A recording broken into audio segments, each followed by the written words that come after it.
ലോകത്തിലെ ഏറ്റവും തന്ത്രപ്രധാനമായ ഒരു ജലപാത അതിന്ന് വലിയൊരു പ്രതിസന്ധിയുടെ നടുവിലാണ്.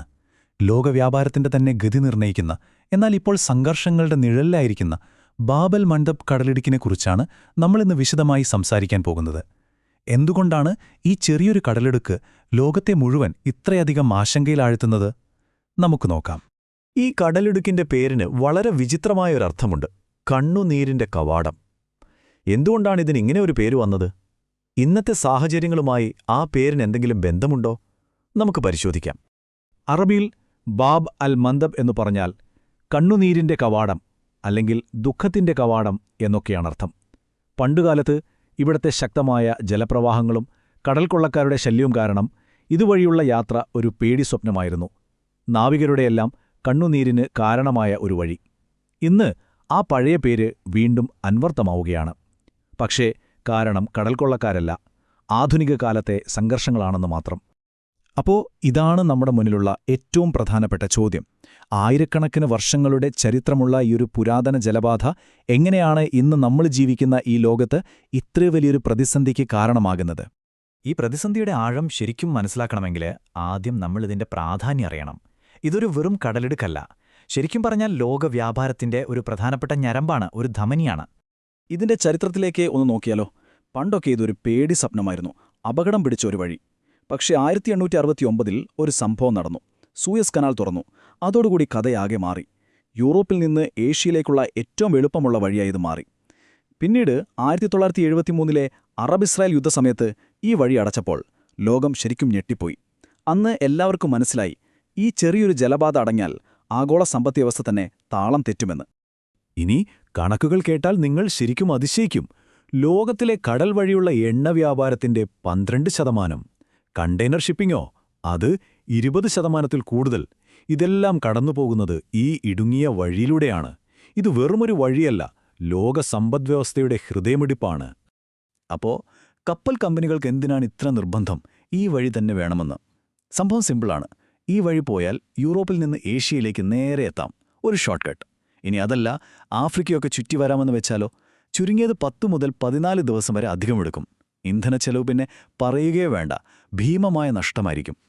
4.5 ദശലക്ഷം. എന്താണ് ഈ സംഖ്യ എന്നല്ലേ? ഓരോ ദിവസവും ഒന്നോർക്കണം, ഓരോ ദിവസവും ഈ ചെറിയ വഴിയിലൂടെ കടന്നുപോകുന്ന എണ്ണയുടെ കണക്കാണ് ബാരലിൽ.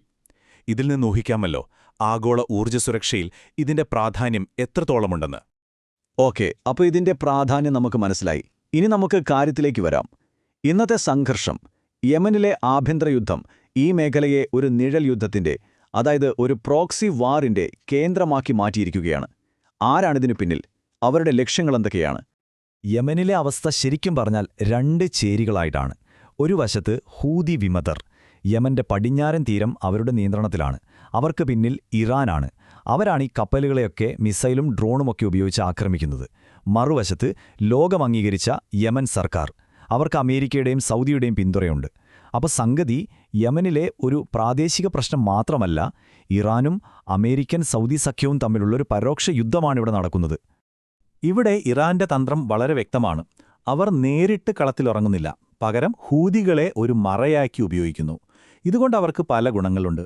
ലോകവ്യാപാരത്തെ ഒന്ന് പിടിച്ചുകുലുക്കാം, അമേരിക്കയും കൂട്ടാളികളെയും ഒന്ന് സമ്മർദ്ദത്തിലാക്കാം, നേരിട്ടൊരു യുദ്ധത്തിന് പോകാതെ തന്നെ കാര്യങ്ങൾ സാധിക്കാം. ഇതൊന്നും പോരാതെ സ്വന്തം എണ്ണക്കപ്പലുകൾക്ക് ഉപരോധത്തിൽ നിന്ന് ഒരു പരിധിവരെ രക്ഷപ്പെട്ടുകയും ചെയ്യാം. അപ്പോൾ അടുത്ത ചോദ്യം ഇതാണ്: എന്തുകൊണ്ടാണ് ഇത്രയും പ്രധാനപ്പെട്ടൊരിടം ഇത്ര എളുപ്പത്തിൽ ആക്രമിക്കപ്പെടുന്നത്? അത്ര ദുർബലമാണോ ഈ വഴി? 3 കാര്യങ്ങൾ ഒരുമിച്ച് വന്നതുകൊണ്ടാണ് ഇതിത്ര അപകടകരമായത്. ഒന്നാമത്തെ കാരണം ഭൂമിശാസ്ത്രം തന്നെ. വെറും 20 മൈൽ വീതി. കപ്പലുകൾക്ക് ഒരു ക്യൂവിൽ എന്ന പോലൊരു പ്രത്യേക വഴിയിലൂടെ മാത്രമേ പോകാൻ പറ്റൂ. അപ്പോൾ ലക്ഷ്യം വെക്കാൻ വളരെ എളുപ്പമല്ലേ? രണ്ടാമത്തേത് യമനിലെ ആഭ്യന്തര യുദ്ധം. ഒരു യുദ്ധഭൂമിയുടെ തൊട്ടടുത്താണ് ഈ വഴി. പിന്നെ മൂന്നാമത്തെ കാര്യം ആധുനിക ആയുധങ്ങൾ. പണ്ടത്തെ പോലെയല്ല, വില കുറഞ്ഞ ഡ്രോണുകളും മിസൈലുകളും ഇന്ന് ആർക്കും കിട്ടും. ഈ 3ഉം കൂടിച്ചേരുമ്പോൾ എന്താ സംഭവിക്കുക? ലോകത്തിലെ ഏറ്റവും അപകടം പിടിച്ച ഷിപ്പിംഗ് റൂട്ടുകളൊന്നായി ഇത് മാറുന്നു. ഈ പ്രശ്നം യമനിലല്ലേ? അതെന്നെ എങ്ങനെ ബാധിക്കും എന്ന് നിങ്ങൾ ചിന്തിക്കുന്നുണ്ടാവും. പക്ഷേ അതിന്റെ അലയൊലികൾ ലോകം മുഴുവൻ എത്തുന്നുണ്ട്, നമ്മുടെയൊക്കെ പോക്കറ്റിൽ വരെ. 100-ലധികം. അതാണ് ഹൂതികൾ കപ്പലുകൾക്ക് നേരെ നടത്തിയ ആക്രമണങ്ങളുടെ ഏകദേശ കണക്ക്. ഇത് ഒരൊറ്റപ്പെട്ട സംഭവമല്ല, മറിച്ച് ആഗോള വ്യാപാരത്തിനെതിരെയുള്ള ഒരു തുടർച്ചയായ ഭീഷണിയാണെന്ന് ഈ കണക്ക് വ്യക്തമാക്കുന്നു. ഈ ആക്രമണങ്ങളുടെ ഒക്കെ ഫലമെന്തായി? ഷിപ്പിംഗ് ചെലവുകൾ റോക്കറ്റ് പോലെ കുതിച്ചുയർന്നു. സാധനങ്ങൾ എത്താൻ ഒരുപാട് വൈകുന്നു. പിന്നെ യാത്രയുടെ സുരക്ഷയുടെ കാര്യം പറയുകയും വേണ്ട. അവസാനം ഇതിന്റെ എല്ലാം ഭാരം ആരുടെ തലയിലാണ് വരുന്നത്? നമ്മുടെ തന്നെ. നമ്മൾ വാങ്ങുന്ന എണ്ണ മുതൽ ഇലക്ട്രോണിക് സാധനങ്ങൾ വരെ എല്ലാത്തിനും വില കൂടാൻ ഇതൊരു പ്രധാന കാരണമാണ്. ശരി, ഇതൊക്കെ മോശം അവസ്ഥയാണ്. പക്ഷേ ഇതിലും ഭീകരമായൊരു സാഹചര്യം വരാനുണ്ടോ? എന്തായിരിക്കാം വേസ്റ്റ് കേസ് സിനാരിയോ? ഉത്തരം ഇതാണ്.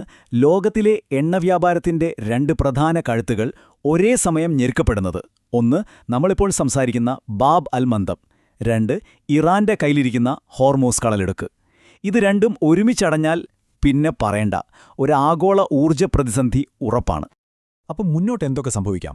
ഒരു സാധ്യത, ഇപ്പോഴത്തെ പോലെ ചെറിയ ആക്രമണങ്ങൾ തുടരും, ഇൻഷുറൻസ് തുക കൂടും, അല്ലെങ്കിൽ വലിയ കപ്പൽ കമ്പനികളെല്ലാം ഈ വഴി ഉപേക്ഷിച്ച് വേറെ വഴിക്ക് സഞ്ചരിക്കാൻ തുടങ്ങും. അത് സാധനങ്ങളുടെ വില ഇനിയും കൂട്ടും. ഇനി ഏറ്റവും മോശം അവസ്ഥ വന്നാലോ? ഈ വഴി പൂർണ്ണമായും അടച്ചാൽ അതൊരു പക്ഷേ വലിയൊരു എണ്ണ പ്രതിസന്ധിയിലേക്കും ആഗോള സാമ്പത്തിക മാന്ദ്യത്തിലേക്കും സൈനിക നടപടികളിലേക്കും വരെ കാര്യങ്ങളെ കൊണ്ടെത്തിച്ചേക്കാം. ഈ സാമ്പത്തിക കണക്കുകൾക്കപ്പുറം ഇതിന് വളരെ വേദനിപ്പിക്കുന്ന ഒരു മറുവശം കൂടിയുണ്ട്. യമൻ പോലുള്ള പാവപ്പെട്ട രാജ്യങ്ങളിലേക്കെത്തേണ്ട ഭക്ഷണവും മരുന്നും പോലുള്ള സഹായങ്ങൾ ഈ സംഘർഷം കാരണം വഴിയിൽ തടസ്സപ്പെടുകയാണ്. ഇതവിടത്തെ സാധാരണക്കാരായ ജനങ്ങളുടെ ദുരിതം കൂട്ടുന്നു. ഇതെല്ലാം കൂട്ടി വായിക്കുമ്പോൾ ഒരു കാര്യം വ്യക്തമാണ്. ബാബ് അൽ മന്ദബ് ഒരു ഇടുങ്ങിയ ജലപാത മാത്രമല്ല, അത് ആഗോള വ്യവസ്ഥയുടെ ഒരു നിർണായക മർമ്മസ്ഥാനമാണ്. ഈ ഒരൊറ്റ വാചകത്തിലുണ്ട് നമ്മൾ ഇത്രയും നേരം സംസാരിച്ചതിൻ്റെ എല്ലാം കാതൽ. അപ്പം നമുക്ക് ഈ ഒരു ചോദ്യത്തോട് അവസാനിപ്പിക്കാം. ഒരു ഭൗമരാഷ്ട്രീയ ആയുധമായി ഉപയോഗിക്കപ്പെടുമ്പോൾ ഈ കണ്ണുനീരിന്റെ കവാടം നമ്മുടെയൊക്കെ ഭാവിയെ എങ്ങനെയായിരിക്കും മാറ്റിയെഴുതാൻ പോകുന്നത്? ഒന്നോർത്താൽ നമ്മുടെ ഈ ലോകം എത്രത്തോളം പരസ്പരം ബന്ധപ്പെട്ടിരിക്കുന്നുവെന്നും അതേസമയം എത്രത്തോളം ദുർബലവുമാണെന്നും ഈ ഒരൊറ്റ കടലിടുക്ക് നമ്മളെ വീണ്ടും ഓർമ്മിപ്പിക്കുകയാണ്.